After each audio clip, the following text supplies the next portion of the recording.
There actually will be for this song. So welcome and announcements. Here we go. We've got roots and wings today. So I open with these words from the Reverend Barbara Peskin. Hi. Because of those who came before, we are. In spite of their failings, we believe. Because of and in spite of the horizons of their vision, we too dream. Welcome to the Unitarian Universalist Fellowship of Topeka. My name is Vicki George. I am moderating this morning and some other stuff. Please remember, this service is recorded, so say your name and speak clearly into the microphone. Okay. And remember, if you use the mic on the stand, they'll tell you, Janine and Jake will tell you, eat the microphone. Don't have to do that up here, but eat the microphone right there. Speak into it. And turn off anything that goes whiz, bang, and beep. That means husbands, wives, spouses, friends. Children are okay. You guys can whiz, bang. Oh, yeah. I'm fine with that. Okay, so are there any RE announcements? The only one? Well, come right on up, 101.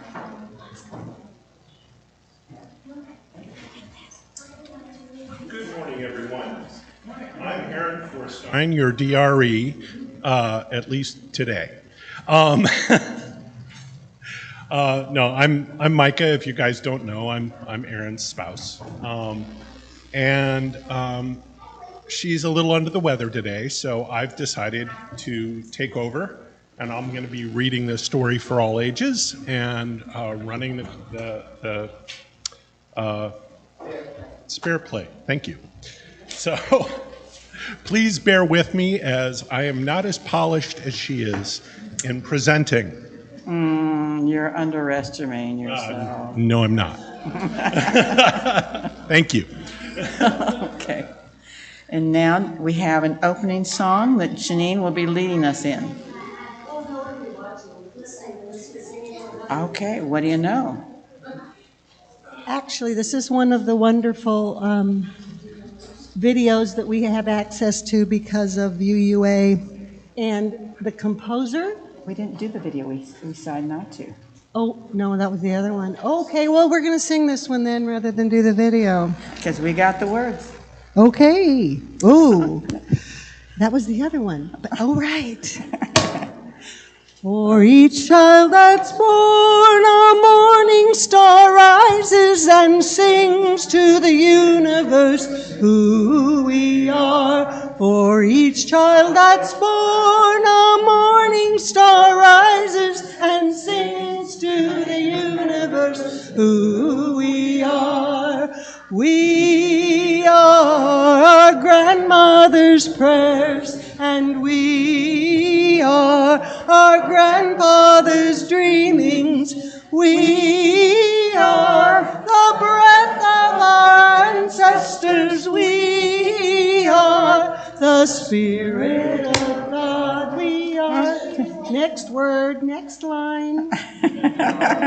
We are mothers of courage and fathers of time. We are daughters of dust and the sons of great visions. We're sisters of mercy and brothers of love. We are lovers of life and builders of nations. We're seekers of truth and daughters of faith. We are makers of peace and wisdom of ages. We are our grandmother's prayers, and we are our grandfather's dreamings.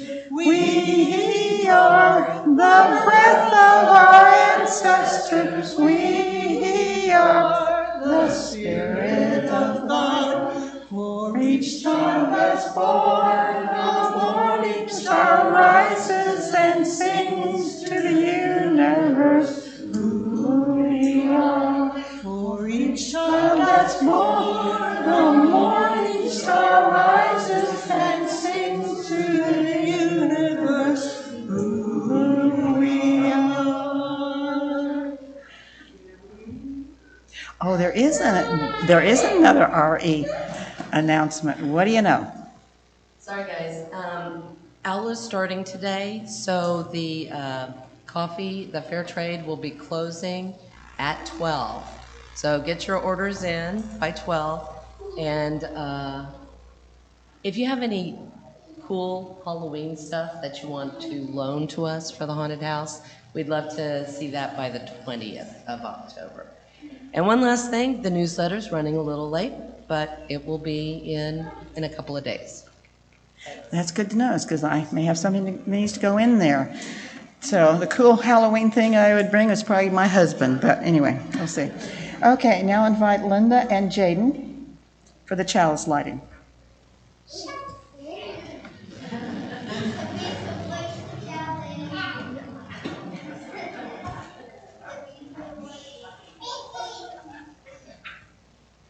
This is the UU Heritage Chalice Lighting. Everybody send me a picture. Okay. He's more entertaining. By Elizabeth Strong. Our Unitarian heritage bids us light our chalice in the name of freedom, in the light of reason, in actions of tolerance. We gather in community to celebrate a heritage of freedom, reason, and tolerance. Our Universalist heritage bids us light our chalice in the name of faith, in the light of hope, in actions of love. We gather in community to celebrate a heritage of faith, hope, and love. Let us bring this Unitarian Universalist heritage into our world and our lives today. Thank you, Linda. And did you all see that wonderful example of eating the mic? Thank you, Linda. Okay. Now, Micah, come on forth.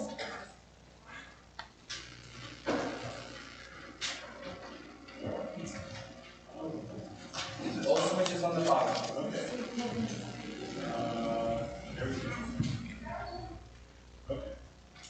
Good morning. Good morning. All of you wonderful DRE kids, come on up. Come have a seat. Let's read a story for all ages.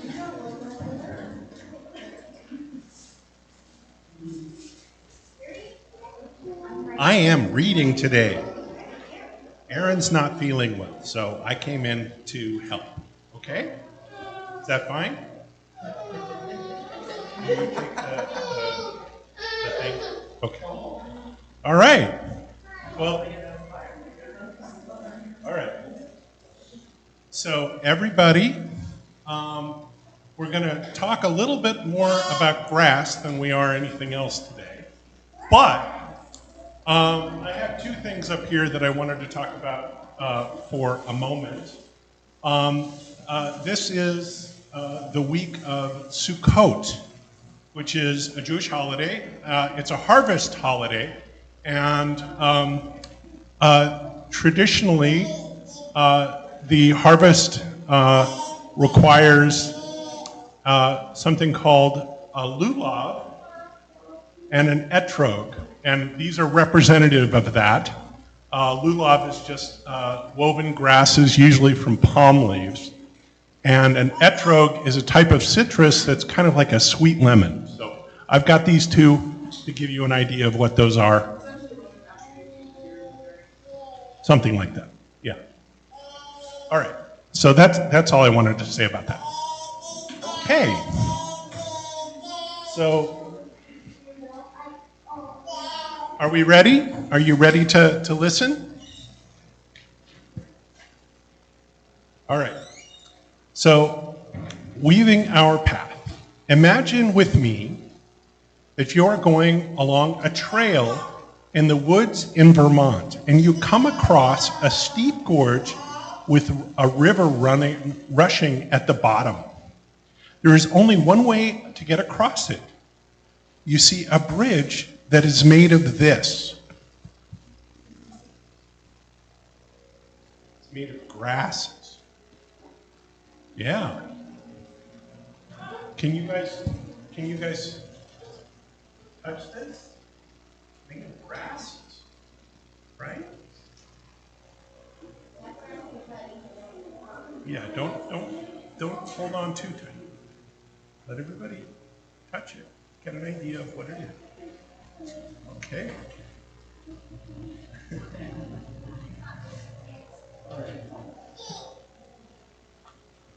What I want to know is what questions would be running through your mind as you set foot on this grass bridge?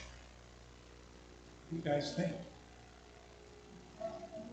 Will it hold you? That's right. What you would want to know more than anything else is who made this bridge, and would they still use it, right? Of course, we don't have any bridges made of grass in Kansas, but many were built for hundreds of years in South America by the Inca people, and a few still exist. Here's how they did it. First, they made bridges once a year. On the appointed day, everyone in the village would gather and begin work. Each person had a special role to play in building the bridge. First, there would be people who gathered the grass. Then there would be people who,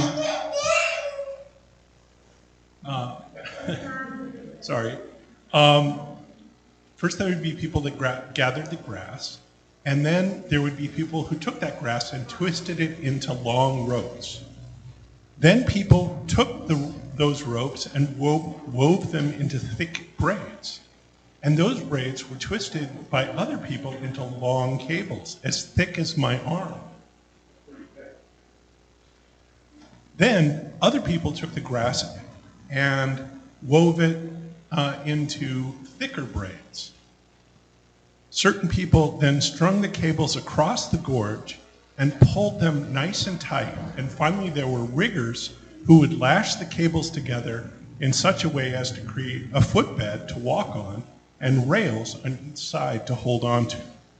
Each person did their part the best they could, and they relied on everyone else to do their part as well, because every one of them needed the bridge to safely carry them across the river whenever they needed to go that way. I tell you about the grass bridges this morning for two reasons. First, it reminds us how important a small part is when the part is something as big and strong, and it's miraculous that the bridge is even made of grass. These bridges can span 60 feet. That's longer than the length of this sanctuary. And they could hold 5 people at a time, and llamas too. Yeah. Second, we have a congregation that may not be building a bridge across a raging river, but we are building a way towards the future and our shared vision. I want to walk that way. I hope that many of you want to walk that way too. And if I'm going to walk that way, I want to walk that way that feels sure and strong and safe. A way that I know that has been built with everyone doing their best part of the whole. So many of you will build that way together, like the Inca grass bridge builders. With that, let us sing the children out. This light of mine, I'm gonna let it shine. This little light of mine, I'm gonna let it shine. This little light of mine, I'm gonna let it shine. Let it shine, let it shine, let it shine. Thank you, Micah. All right, now time for joys, concerns, and any additional announcements from the congregation. One thing I'd want to note here is that 400, and I'm going to mention this later too, is that 470 years ago this month, Michael Servetus, author of On the Errors of the Trinity, was burned at the stake in Geneva, Switzerland.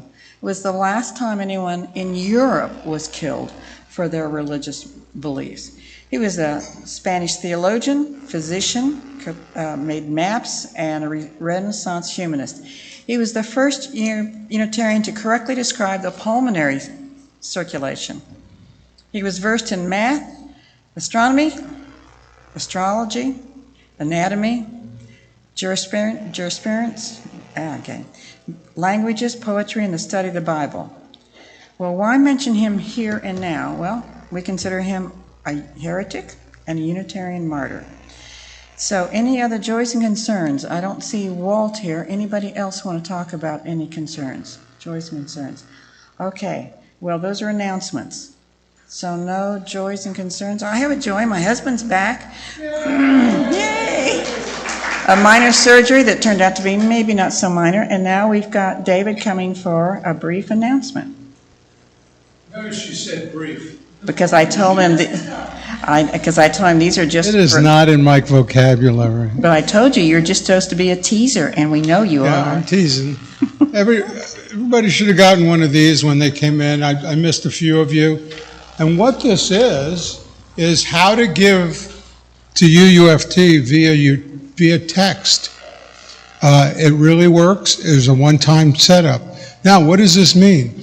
What this means is that we are no longer using Icon, which we've used for the last, 20 years, to manage our congregation. And we are now using a product called Breeze.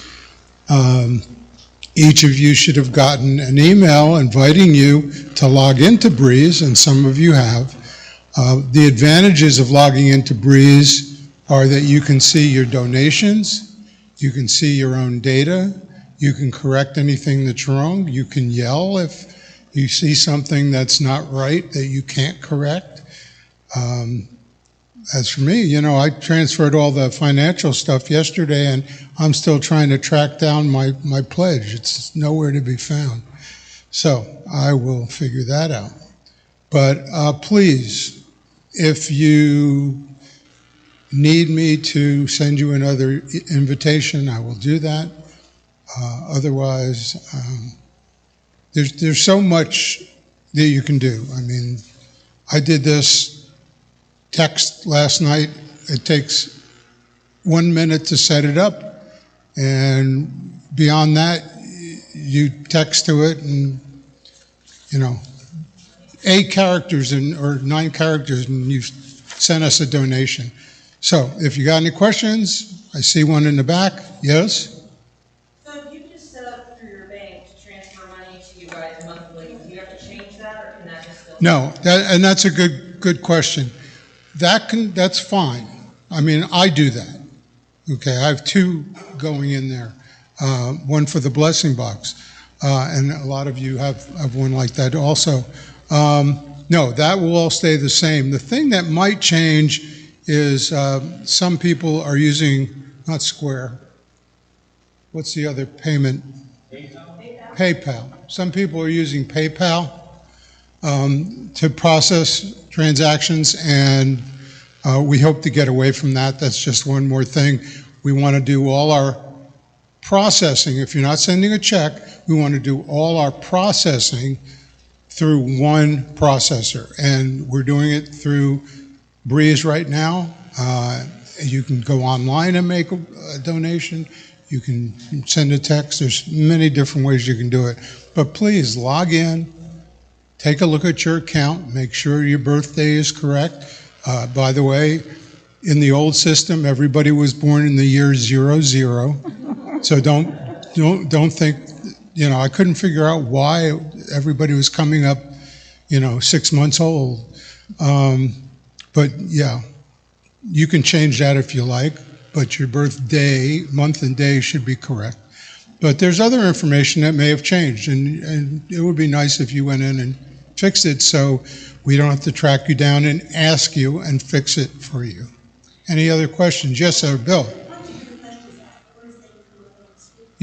Yeah, come and see me afterwards. I don't want to hold the show up, okay? Yeah, David, does it allow you to target? Can we talk in the back after. I don't want to take up any more time. But Thanks, Bill. Thank you, David, for doing this work and getting us set up. And bless you. Thank you. So now for the offering, and I see Carolyn in the back with the baskets, and Janine is going to be leading us in Dear Friends. There we do. Dear friends, let me tell you how I feel. You have given me such a treasure. I love you so. Do it again. Dear friends, let me tell you how I feel. You have given me such a treasure. I love you so. Thank you. And now the rest of the service will be on our roots and our wings. And I'm going to be inviting Raymond Powers to the podium to read an excerpt from Roots, Hold Me Close by the Reverend Rod Richards.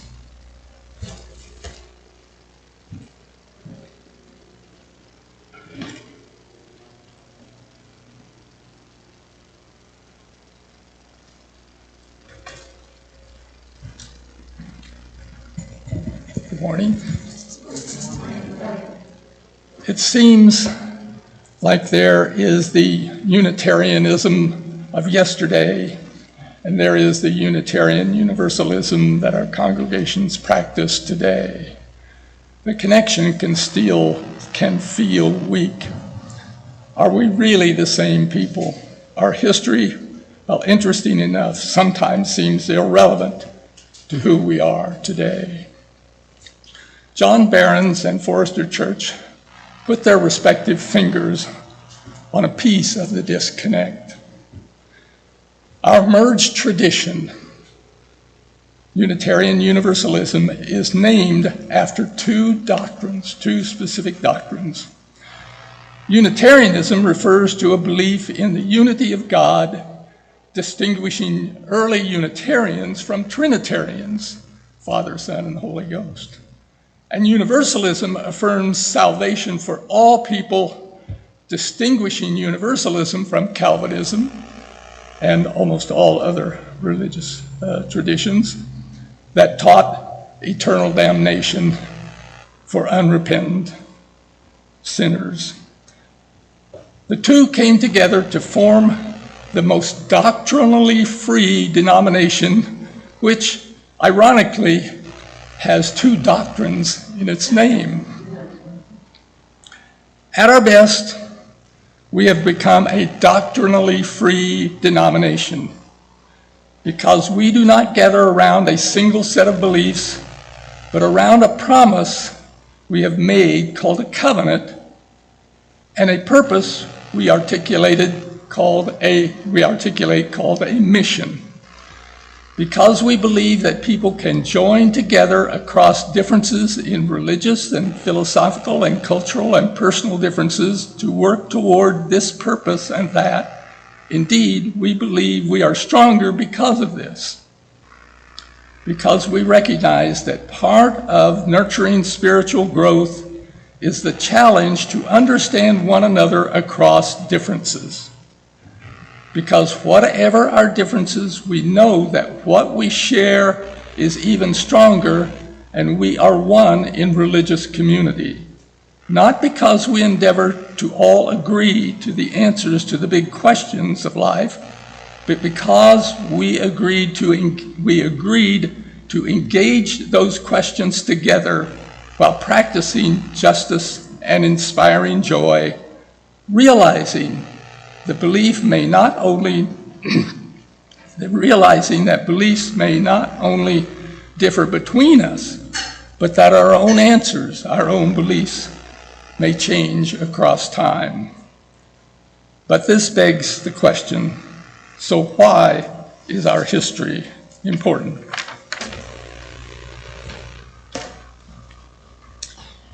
Thank you, Raymond. So, heretics, dissenters, In the past, you betcha. The present, I've struggled with this section, not because I'm not passionate about UU history, but because it's so expensive. And I tend to get lost in the stories, the events. I go down rabbit holes real easy. But let's return to the topic of the heretical heritage. What does it mean to be a heretic? Many of the ancestors of Unitarian, Universalism, and UUism were accused of being heretics, dissenters. Some dying for their beliefs, like Michael Servetus, burned at the stake with all his books tied to him, with the exception of the two. One, saved by Calvin, because he had in his private library. Calvin's the one that got him burned at the stake, and one that was stuck in a library somewhere else in Europe. What is the history of this heritage, and what happens when heresy becomes the establishment? What are the challenges to this faith now? By the way, heretic means choice in Greek, and that's a point I will return later. So if you've made a choice to be here today, you're a heretic. I want to acknowledge that our UU pagans and UU Buddhists can claim a heritage that is older than Christianity, but since for most of our history, as Raymond just read from Reverend Richards, we are identified as two Christian denominations. But history shows our continual adaptation and changes, what we refer to as the living tradition. I refer to it sometimes as our turning points. Sometimes that change has happened as a reaction to internal forces when something no longer fits. Unitarianism, Trinity, Father, Son, and God, unbiblical, some people thought. Couldn't fight in the Bible. Michael Servetus couldn't. And he could read the Bible in Greek, Latin, and let me see, and there was another one, Aramaic and Hebrew. He could read them all and couldn't find it. And it's too paradoxical. I don't know about the rest of you, those of you that weren't raised in a church that had the doctrine, Father, Son, and God, and the Nicene Creed. For me, it's like, say what again? So, not one, but three? Really? So, universalism seemed just too bleak for many people. If we say we have a loving God, why would a loving God force people to go to heaven? Wouldn't a loving God want, and of course it was all his children to come back to him? But sometimes it was a reaction to larger cultural forces. For one, 325, the Nicene Council, merging what was once a diverse form of Christianity into the state religion. It changed ascension into heresy, a crime. And that is, by the way, what I believe a lot of the Christian nationalists in our country right now today would like is a state religion. And you can see what happens in some of these states when a state religion is coming in. Book banning, control of thoughts, and things like that. And then you have the Protestant Reformation of the 16th century, and then the printing press in the 15th century. And Servetus burned for his book. Now, talk about book banning. Whoa, I hope we're not there yet. Well, then, everything came to America. Puritans. Well, congregational polity, the congregation controls, yippee. But then that morphed into the Congregationalists, and then the Congregationalists and the Unitarians split. The Unitarians eventually started embracing this slur, you are a Unitarian Christian. And they embraced the slur. In many New England communities now around the center, park, the center part, the park, you'll have a Congregational church and a Unitarian church. And when we split, the Congregationalists left. They weren't ready for this Unitarian Christianity. But I heard one of them said, well, they got the furniture, but we kept the faith.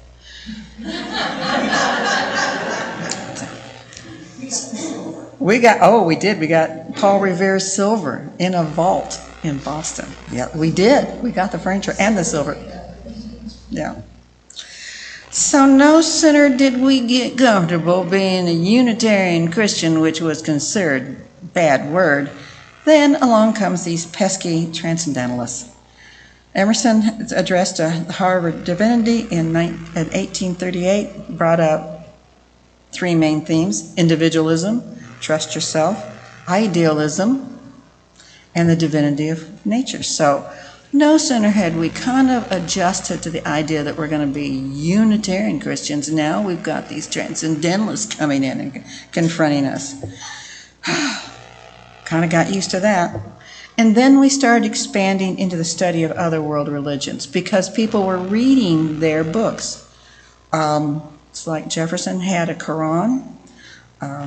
Emerson read the text from the from the Hindu religions, and a lot of people were traveling. So there was that turning point. So this faith then expanded beyond the roots of Christianity.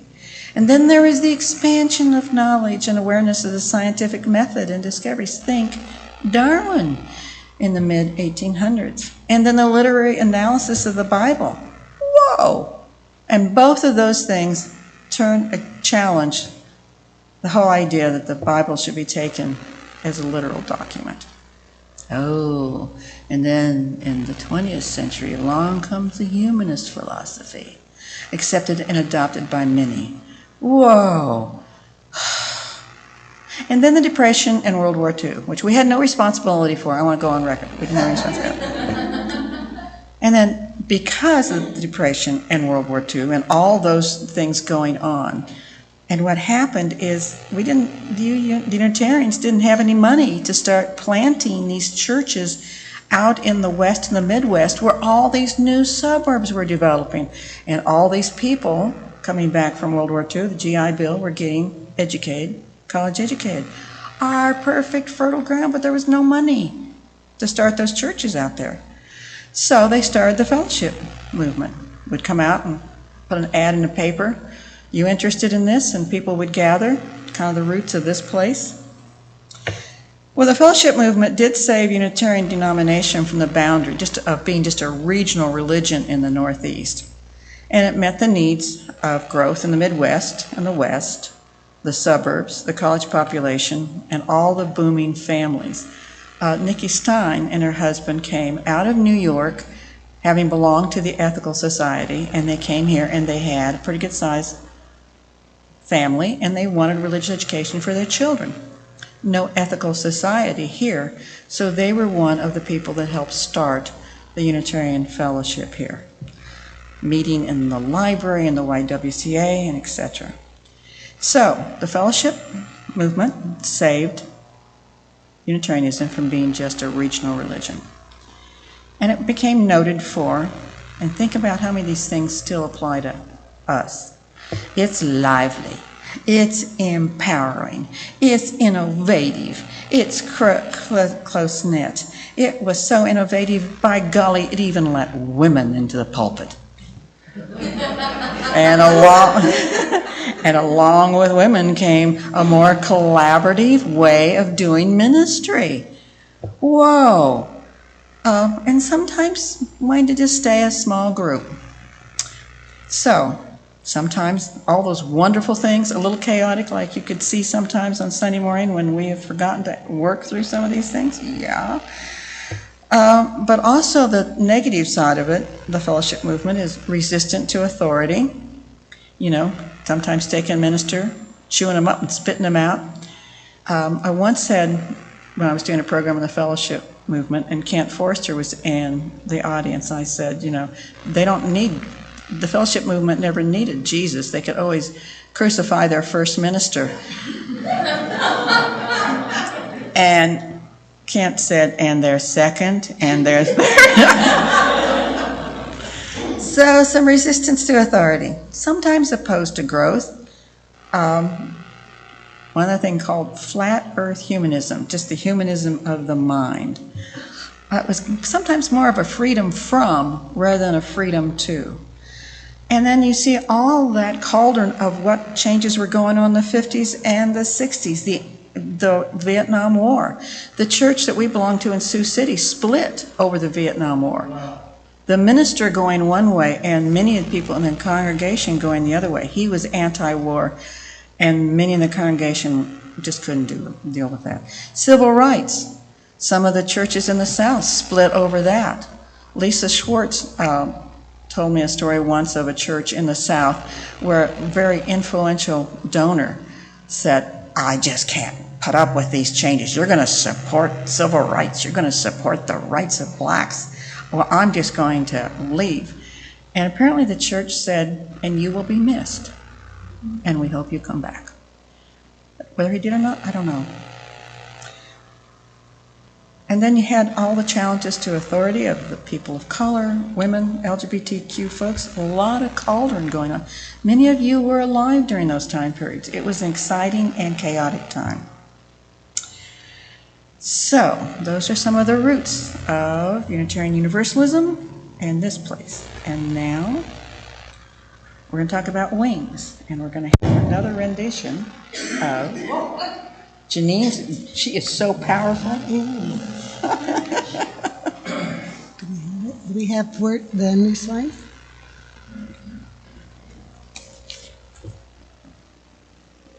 We switched the scene. Oh, yeah. We did switch it. Yeah, there we go. Spirit of life, come unto me. Sing in my heart all the stirrings of compassion. Blow in the wind, rise in the sea, move in the hand, giving life the shape of justice. Roots hold me close, wings set me free. Spirit of life, come to me, come to me. So let's now talk about our wings. Let's talk about some of the challenges we have, our wings have. Secularization. We are just behind what Europe has already gone through. And in England, many churches are closing. They're becoming hotels, private residence.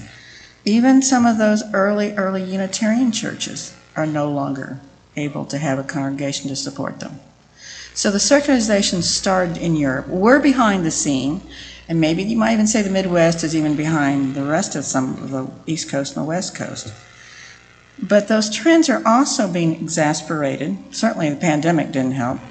But 3 factors identified in New York Times article: the end of the Cold War. Who would think that that would affect secularization? But when you no longer had to belong to a church, in the 50s, many of the people that came here that were connected to Meningers, sometimes, and in the South, you get asked, what church do you belong to? During the 50s and the 60s, you really had to say you belonged to a church. But what if the church that was available next door didn't fit you? That's when people became Unitarian Universalists. But at the end of the Cold War, we don't have to worry about being called atheists anymore. It's okay. But you couldn't during that fear of communism. The merger of the Republican Party with the evangelical base and the right wing, that's turned a lot of people off of religion. A lot of young Republicans, a lot of young people. And then surprisingly, 9/11. People saying, if that's what religion causes you to do, fly planes into towers, I don't want having to do with religion. So we've got that huge big trend. And then we've got all the increasing diversities, people of color, women, LGBTQ, and then the big ones of climate change. How do we address some of these things? What's our concern about these things? The next slide. And what are the specific UU challenges? Been identified as the trinity of errors: exceptionalism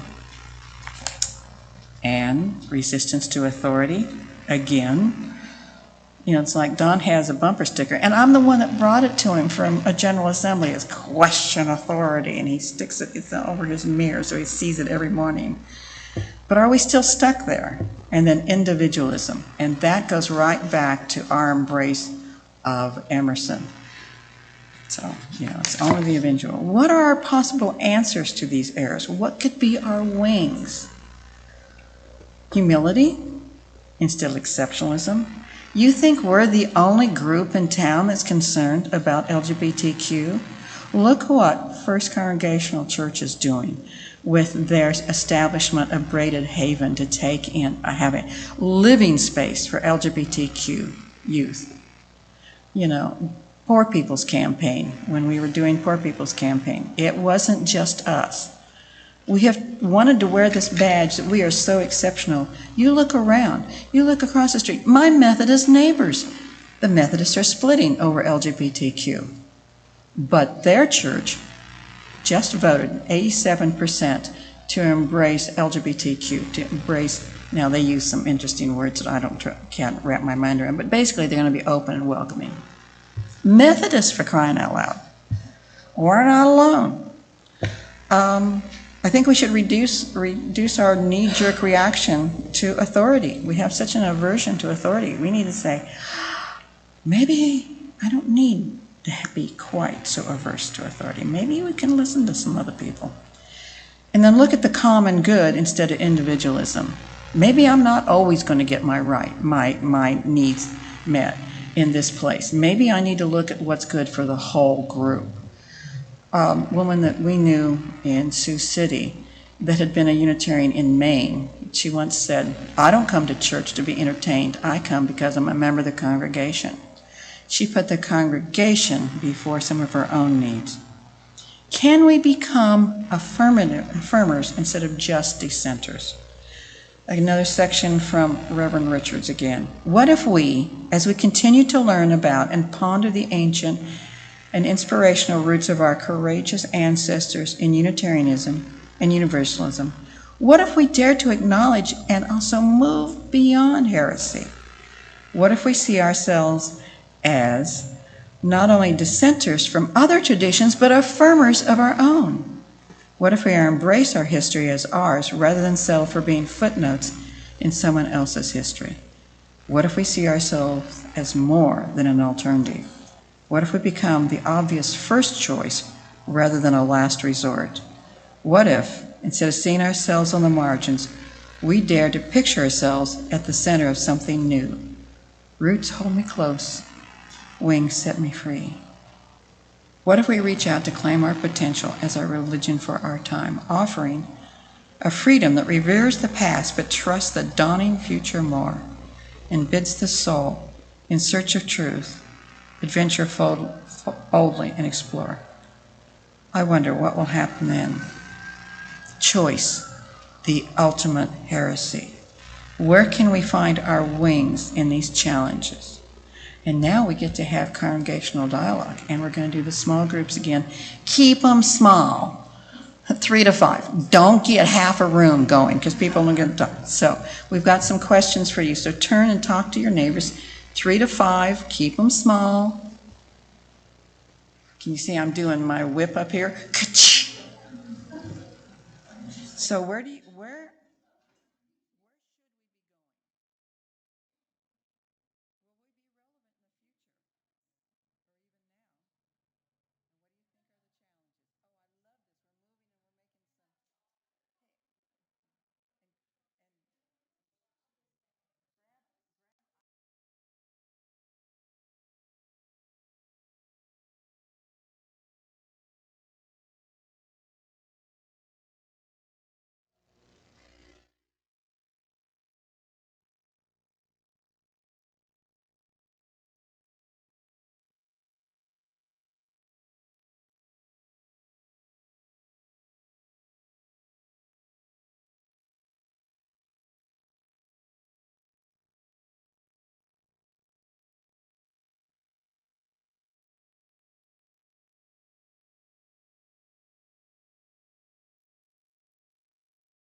about 1 more minute, and then I'd like to have volunteers to come up and share with some of their ideas.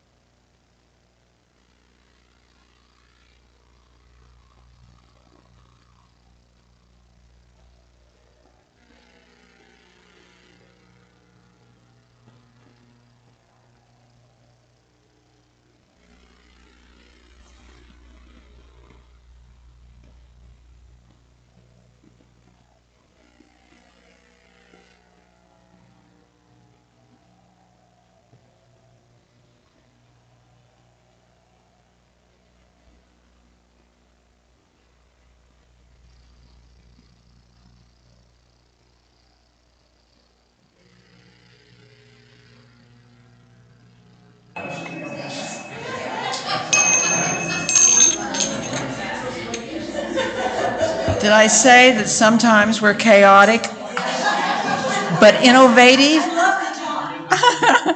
All right, I'd like to also give people the opportunity, those of you that were engaged in these questions, if anybody wants to come up and then from the mic, remember to eat the mic. I had the privilege of being with two people who had not been here much or long and were much younger than me.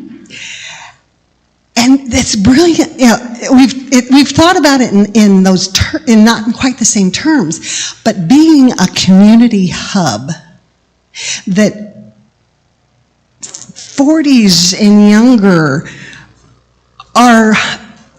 the individualism has left them pretty bereft of community support, when not only personal tragedy happens, which I've always thought of as what a congregation is really good for, when you have children growing and then you have people being sick or dying, that's what it's. But what I hadn't thought of, that I went, whoa, when there are societal tragedies and you are alone, without a community of some kind, you don't have a place to take that. And to be a place where, when community tragedies happen, which we've had plenty of in the last few years, think about how we all got online to stay connected, because we already were connected. But it would have been a hard place to break into at that time. But we wanted, George Floyd happened, COVID happened, we all turned to each other. And that's a big piece of what the generations behind us feel bereft of, is a place to take their societal grieving. Mm-hmm. Thank you, Janine. So I'm going to start with where we started out with in our group, which is, will we be relevant for the future? And we wholeheartedly said yes, because folks of my generation and younger are hitting on very similar things that you said, but as we move toward secularization, got it right this time, then we're also rediscovering the want for community, for that connection, for a variety of reasons. And so I think, this move toward secularism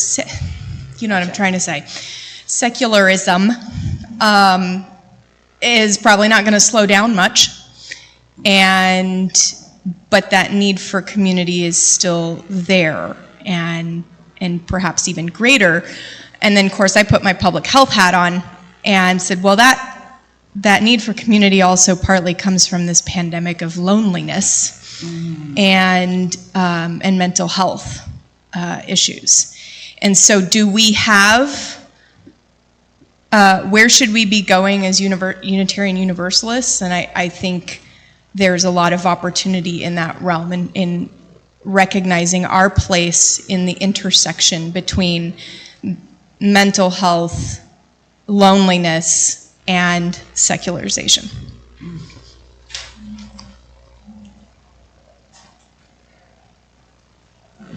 Hello, my name is Rob Cook.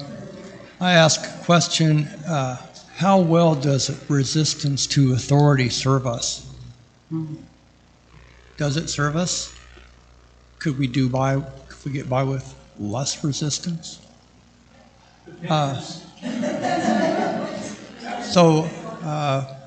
Maybe more trust, maybe more community.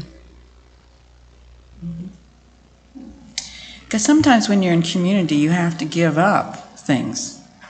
And that's, I think, sometimes where, resistance to authority comes into. Great. Iris, you going to come up? Good.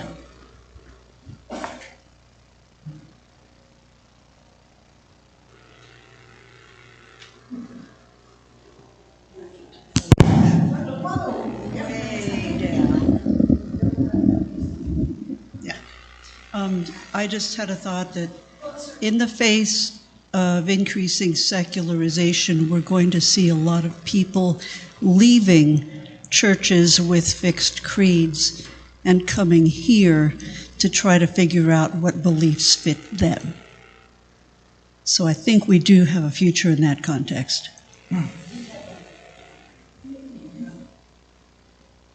Oh, Dennis, I don't like the way you're limping there, darling. I'm Dennis Bosley. I'm thinking of the phrase by Paul Tillich, the theologian, the two words, radical acceptance.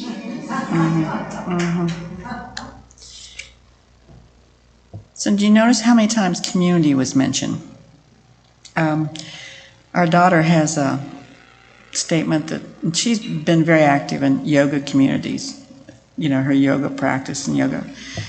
But she says that, they may love me, they may care about me, but who's going to show up with a casserole when your mom dies? It's going to be your community. It's going to be your UU community. And we showed up with casseroles, and we have. We've shown up with food for when David, your beloved David, died.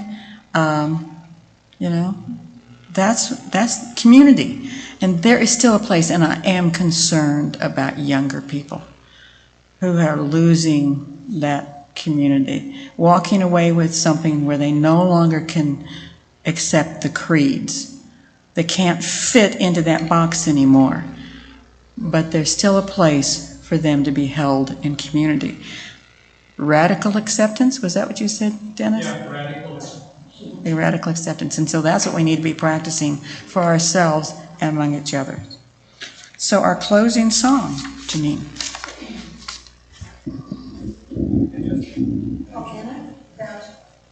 Getting electrocuted? I turned it down. Okay, but now it's not working. Is it working? Yes. I'm not going to touch it because I'm going to come out here. I have something I wanted to say about what we're going to be doing and where we're going, have gone, our heritage. I think I mentioned this a few Sundays ago. The heritage of this place with regards to music when I came here 40 years ago was we don't sing. And I said, I won't repeat it because we are being recorded. And I made it my personal mission that we would sing, and we would sing until we could do what you guys did today. You held you couldn't always do this. You held the melody while I sang the harmony. And somebody noticed that a few weeks ago. Some of you know Mike Schwab. He's the father of Rose Schwab and was at the Camp Unistar director for a long time.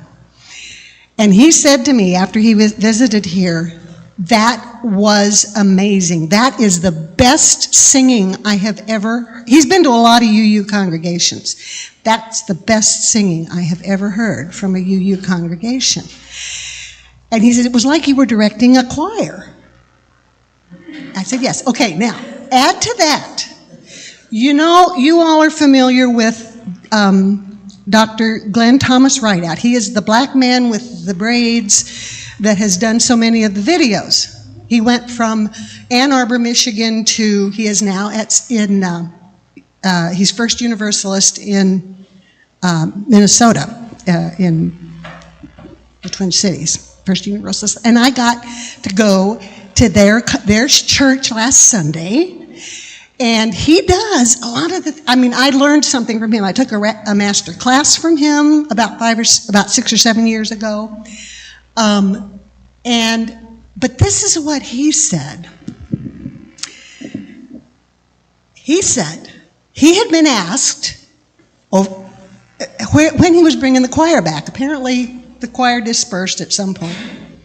He's the music minister there, the arts music minister. And he said, I've been being asked when I'm bringing the choir back. I have been asked by several new people, do you have a choir? I like to sing, and I'm going, yay. But then he said, they're not, I'm not. And then, wait, that's okay. And he had done a sermon on the history of choral singing and how we have professionalized, I don't know if it's quite the word, music in our congregations, not just UU. We hire a choir director. We have particular people that are known to sing or like to sing or have held their hands up. And some places they hire the soloists. You hire the organist. He said, that's not the way it's always been. Historically, if you look in the back of the hymnal, there is a directory that tells you what the meter is for a particular song and for the words, so that you can do things like sing Amazing Grace to the tune of Joy to the World. Not that one, the original one. My mind always goes there too. Or vice versa. You can sing Joy to the World to the tune of Amazing Grace, those words. There's lots of songs like that. And they put it back there because everybody was singing and they knew how they could, you don't like the words?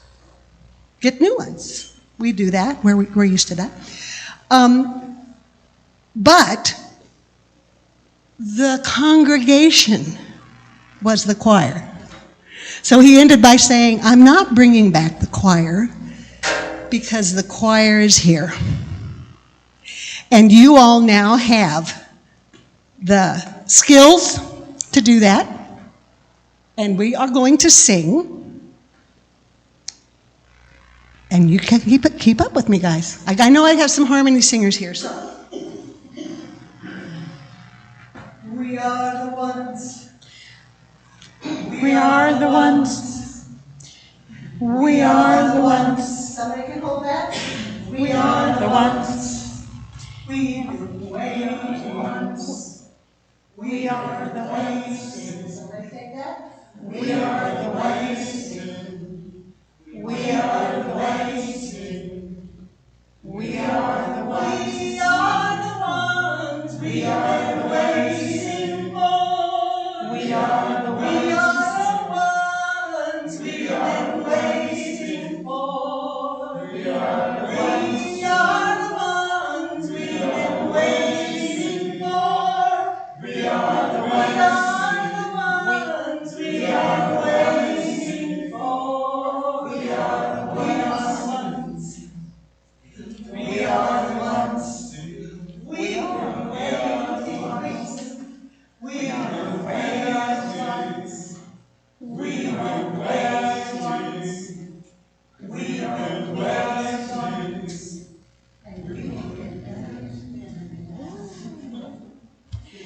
Okay, Janine, before you, just real quick, the story he told about how his first time visiting a UU church. Dr. Rideout. Oh, he told me, no, that was me when I came. And then I told him that story, and he said, every congregation, UU congregation is like that. No, the LGBT, singing the Holy Near song. Being a black man. Oh, that's another. That's just how he came to UU. That's what I mean. He was raised in a black Baptist church, loved the music, and when we change the words, it breaks his heart. Just because you can make that change in your own life, but he came and sat, and we were singing. What was the Holly Near song? Holly Near, come on, guys. You know that. Anyway.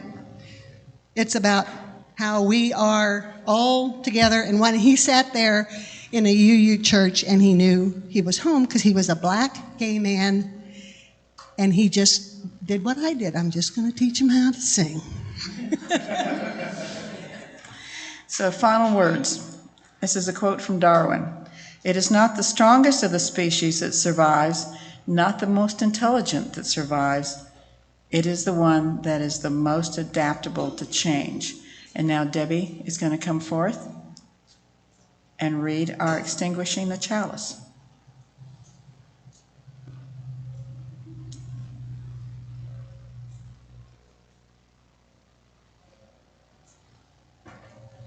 Can you hear me?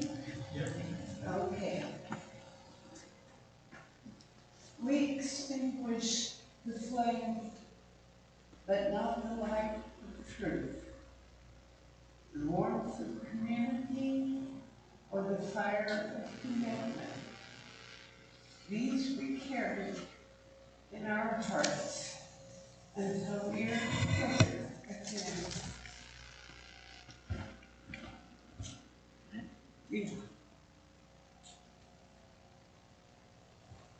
Thank you, Debbie. So now go buy baked goods, fair trade, etc.